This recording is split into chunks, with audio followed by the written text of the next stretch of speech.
Why do Protestants not believe John 6 when it says that Jesus' flesh is real food and that his blood is real drink? I don't know. In Matthew 26, Mark 14, and Luke 22, Jesus says of the bread, "This is my body." He says of the wine, "This is my blood." Not "this is symbolic of," or "this represents." He says this is.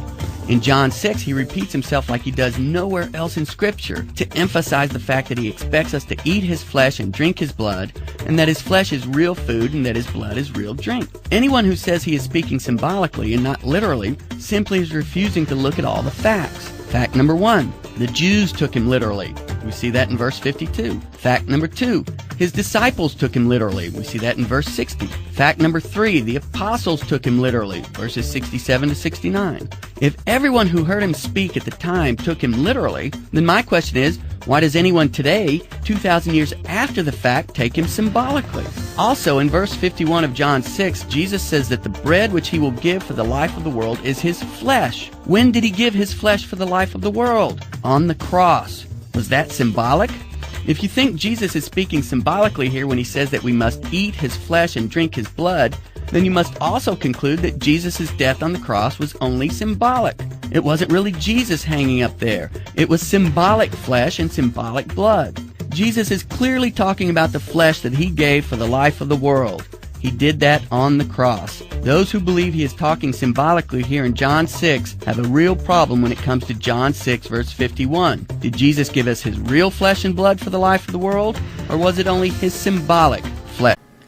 Besides the problem of the disciples, the Jews, and the apostles, and the church from the get-go took Christ's words literally, Protestants have a couple of additional problems with the idea that John 6 could be anyway symbolic.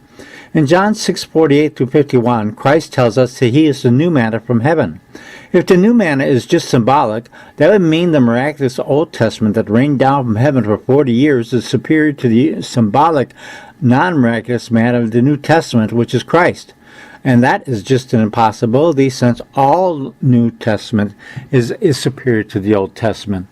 Paul references the manna as spiritual food, yet the manna fed the Jews in 1 Corinthians 10:3-4, and water from the rock as spiritual drink. Spiritual does not necessarily imply symbolism by any stretch of the imagination. Spiritual, or my words are spirit, just means there's more than just the physical here. And with that, the Protestants have some major problems in trying to interpret John as simply symbolic.